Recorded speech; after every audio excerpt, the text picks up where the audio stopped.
The verdict was final.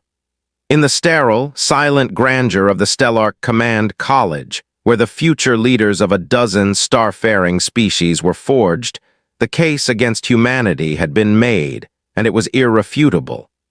The air itself, recycled and tasting faintly of ozone and alien metal, seemed to hold its breath in solemn agreement.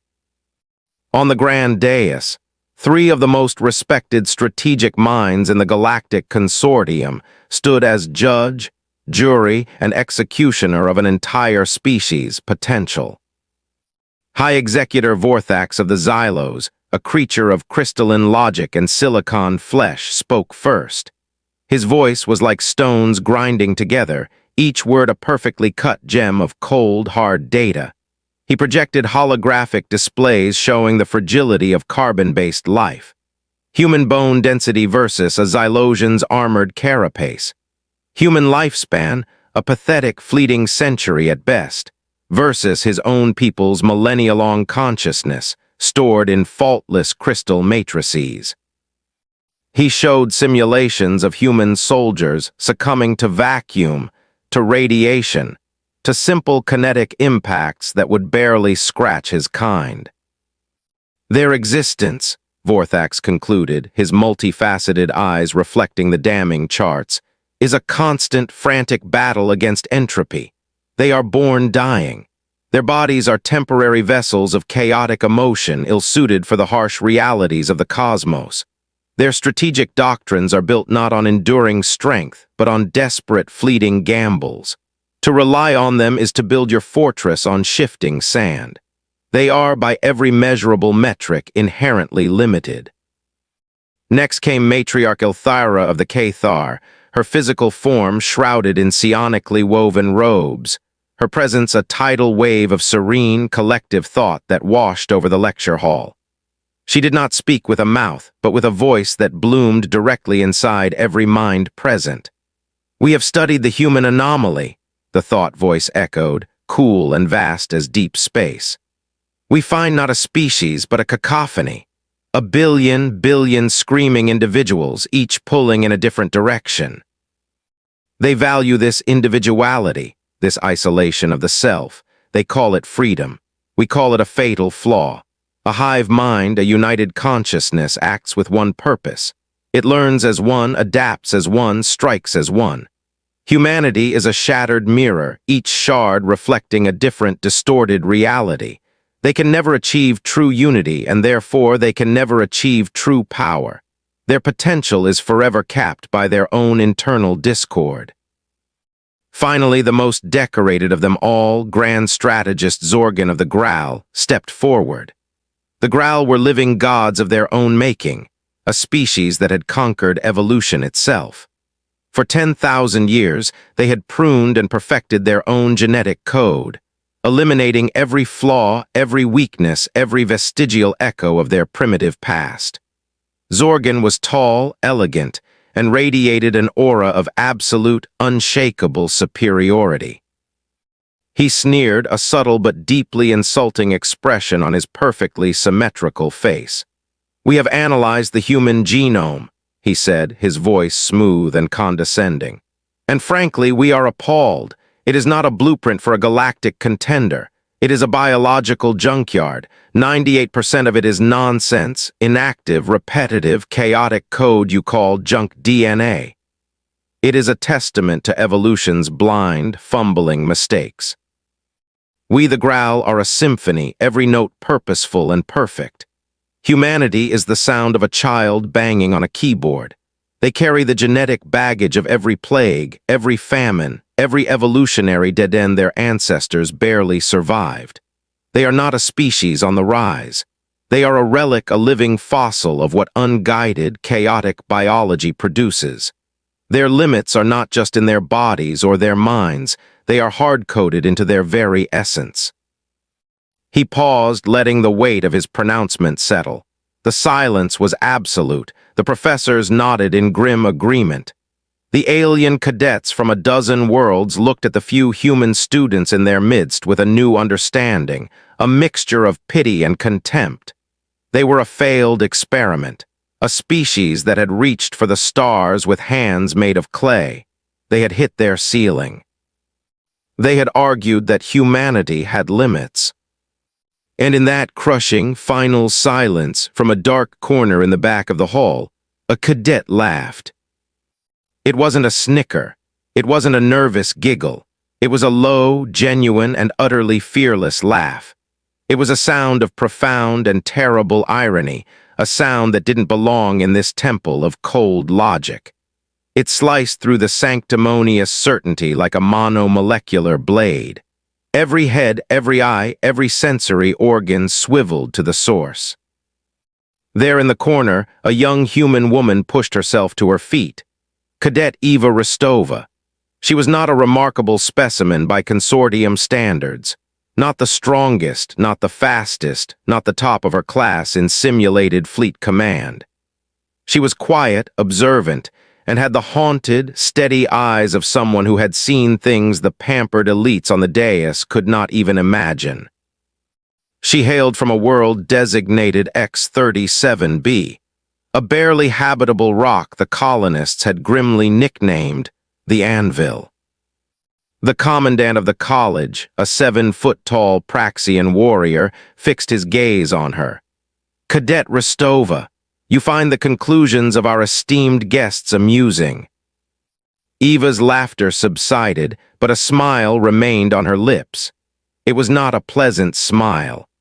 It was the smile of someone who held a secret, a truth so fundamental that the intricate arguments of the superiors were rendered into a child's tantrum. "Amusing, Commandant?" she replied, her voice steady and clear, carrying across the silent hall without any need for amplification. "No, I find them incomplete. I find them tragic, because they have spent all this time with all their data and all their logic, meticulously measuring the dimensions of a cage without once asking what happens when the creature inside it evolves beyond the need for bars." She looked directly at the dais, her gaze sweeping over the 3 experts who had just condemned her entire species.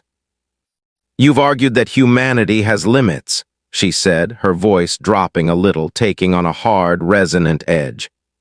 "You're right, we do, but you've made the single greatest mistake a strategist can make, a fatal assumption. You think our limits are our weakness. You fail to understand our limits are the very engine of our power." A murmur went through the hall. This was unprecedented. A junior cadet, a human, challenging the pillars of galactic strategic thought. Vorthax was the first to recover. "Explain yourself, human. Your statement is illogical. A limit is a boundary. A weakness is a vulnerability. These are axioms."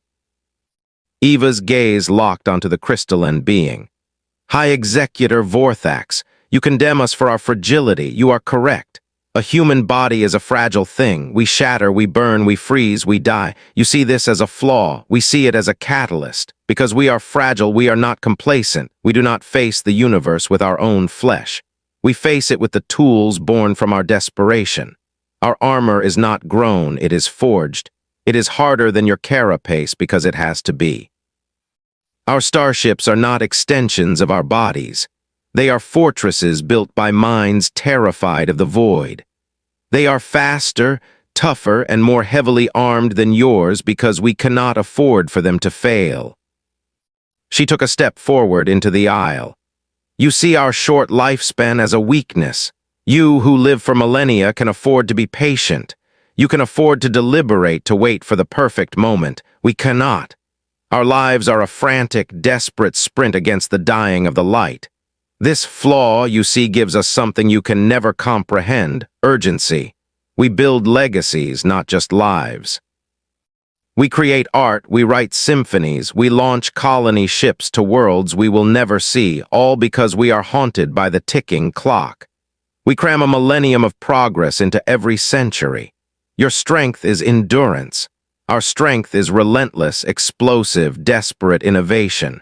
You see a candle flickering in the wind. I see a fusion reaction about to begin." She then turned her attention to matriarch Ilthara. The telepathic presence in the room focused on her, a wave of cold inquiry. "Your argument about physical weakness is a clever reframing, child," the matriarch's voice echoed in her mind. "But you cannot refute the weakness of discord, the failure of individuality." Eva's smile returned, sharper this time. "Matriarch, you see a billion screaming individuals. I see a billion parallel processors. You see chaos. I see the ultimate engine of adaptation. When your hive mind encounters a problem it has never seen before, it can devise one solution or perhaps a few variations of one. It is powerful, yes, but it is monolithic. When humanity encounters a novel threat, a billion minds attack it from a billion different angles. Most will fail.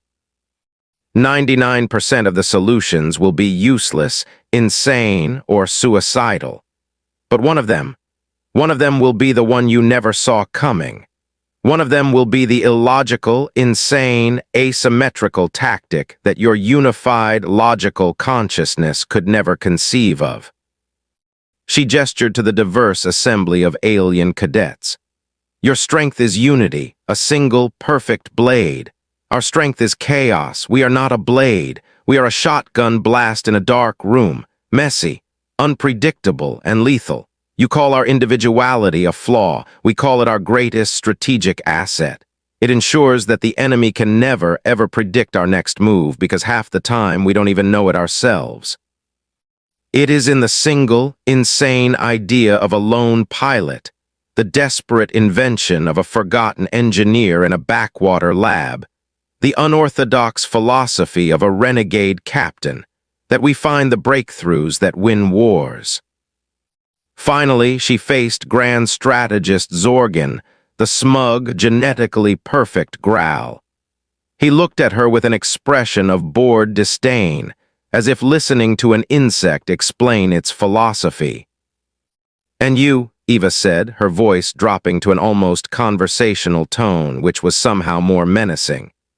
"You, who are so proud of your perfect, pruned genome, you are the most tragically wrong of them all. You looked at our DNA and saw a junkyard. You see chaos, repetition, and baggage. You have committed the ultimate sin of the arrogant. You mistook a toolbox for trash." Zorgan actually scoffed. "A toolbox? Your genes carry markers for countless diseases, for primitive aggression, for irrational fear. We have purged such things. We are pure." "And in your purity you have become sterile," Eva shot back, her voice ringing with brutal honesty. "You have perfected yourselves for a universe that you know. You have optimized your biology for the present. You have locked yourselves into a single, perfect form. You are a masterpiece of engineering, Zorgan, but you are a finished product. Humanity, we are anything but. That 98% you dismiss as junk DNA?" Eva continued, her eyes blazing with a fire that seemed to consume the entire hall. "That is not junk. That is our inheritance. It is a dormant archive of every single thing our species has ever survived. In that code is the resistance to a plague from 1,000,000 years ago. In it is the genetic trigger for heightened adrenaline production that saved a caveman from a predator. In it is the cellular repair mechanism from an ancestor who lived on a high-radiation world. It is a library of latent, dormant potential. We call it the spark within. It's the reason we can live on frozen ice worlds, volcanic death worlds, and in the radioactive hells of deep space. We don't just acclimate. We don't just adapt over generations. When the pressure is high enough, when the stress is existential, that junk DNA, that chaos, can be unlocked." She paused, letting the radical idea sink in. "You see, we don't just evolve, we ignite. You have engineered your weaknesses out of existence. We have repurposed ours.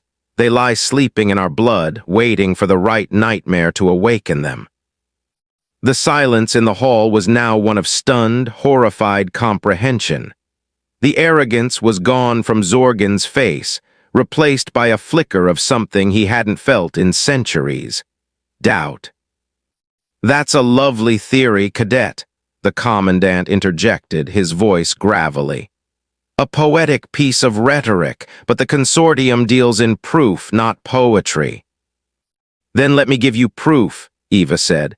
Let me tell you about my home, the Anvil, classified as a Class 9 death world, barely habitable. Its sun is unstable, prone to violent coronal mass ejections of exotic particles that should, by all known science, be instantly lethal to unprotected carbon-based life. The first colony survey predicted a 100% fatality rate within one solar cycle. They were right. The first wave of colonists died. The second wave, too. But the third wave, she said, her voice softening, they were different. They were the desperate, the outcasts, the ones with nothing to lose. They went to the Anvil because everywhere else was closed to them. For 50 years, they struggled. They lived in deep subterranean bunkers, their lives measured by radiation counters and failing equipment. The surface was death. The ejections would scour it clean every few years. Then came the Cathar incursion in the outer systems. The Galactic fleet pulled back. The supply lines to the Anvil were cut. They were abandoned, left to die. For 10 years, the rest of the galaxy heard nothing. They were written off, another failed human colony. When a patrol ship finally returned after the war, they expected to find a tomb. They found a city. On the surface, she added, twisting the knife. They found humans walking under the lethal sky of the Anvil, their skin shimmering with a faint bioluminescence that shed the exotic particles like water. They found children playing in the red dust, their eyes adapted to the dim, strange light, capable of seeing into the infrared spectrum. The coronal ejections still came, but they no longer killed. Instead, the colonists described a tingling sensation, a feeling of being charged. She looked at Zorgan. A medical team was dispatched. They analyzed the colonists' genome. They found that vast swathes of what you call junk DNA were now active. A latent code for radiation channeling skin cells, something theorized to exist in the deep evolutionary past of Terran life from a time when Earth's magnetic field was weak, had been switched on. A dormant gene for low-light vision, perhaps from a nocturnal mammalian ancestor, was now fully expressed. The stress of absolute, certain death, the constant bombardment of unique radiation hadn't just killed them. It had forced a key into a lock that no one knew was there. It had triggered a cascade of adaptive potentiality. They hadn't just survived. They had become something new, something stronger. She let the story hang in the air, a testament more powerful than any chart or statistic. That grand strategist Zorgan is the power of our junkyard DNA. That matriarch Ilthara is the result of the chaos of individuality finding a solution no committee could ever approve. And that High Executor Vorthax is what happens when a fragile species is pushed past its limits. It does not break.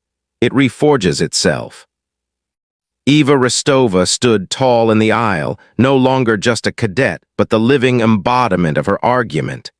She was the proof, the quiet observer who had seen the fatal flaw not in humanity, but in the galaxy's definition of strength. You argued that humanity has limits, she said, her voice a final, damning verdict. You stood on the edge of an ocean, and because you could not see the other side, you declared that the world was flat. You have mistaken the horizon for the edge of the universe, and your greatest fear should not be that we will fail to reach our limits. Your greatest fear should be what we become when we push past them. She turned, walked back to her corner, and sat down.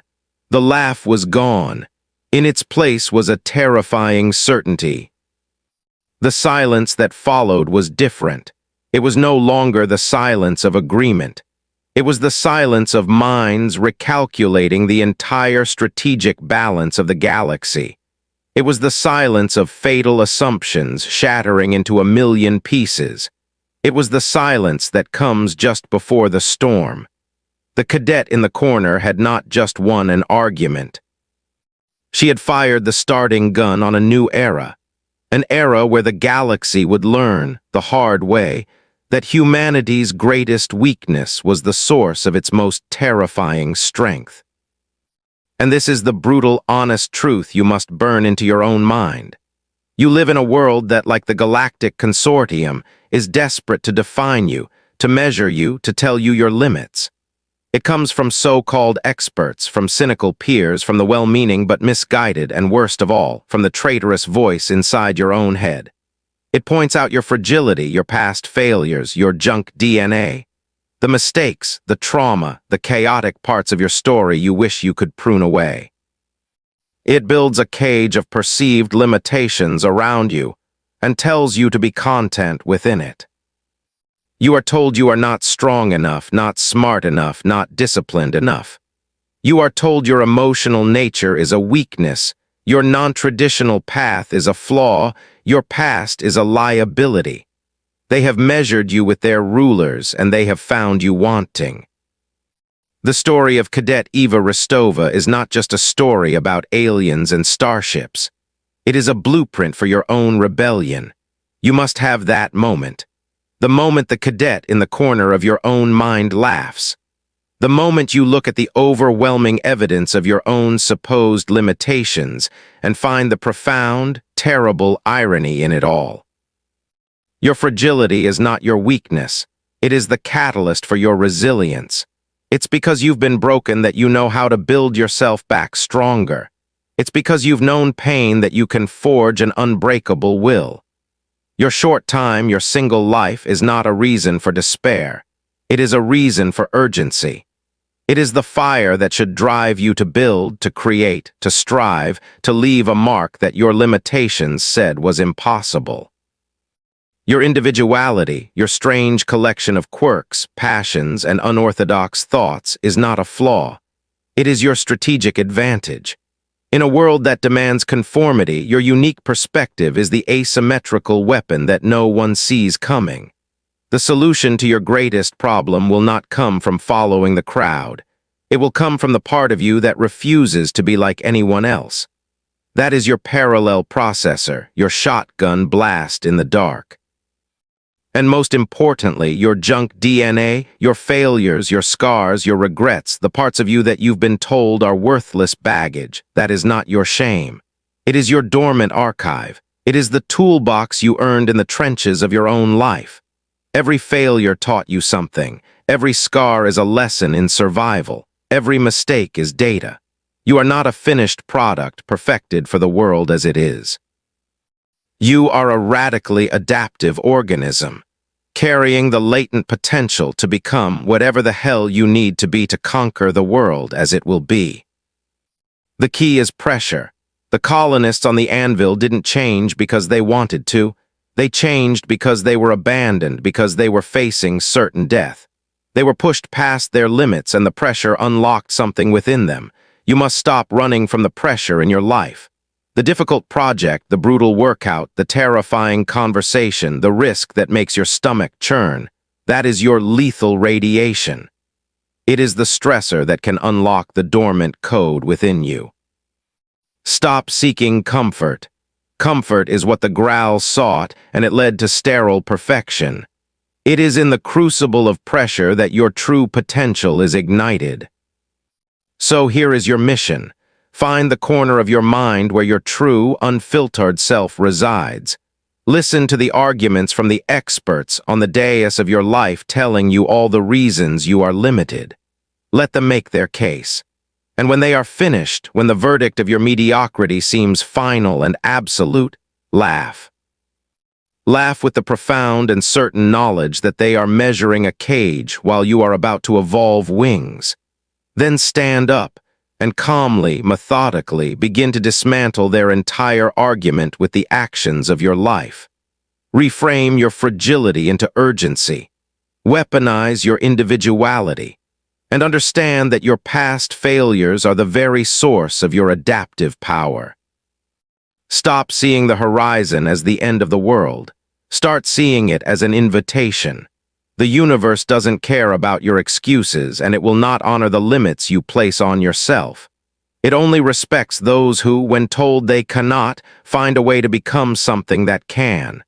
The spark is within you. The only question is whether you will find the courage to face the pressure that ignites it.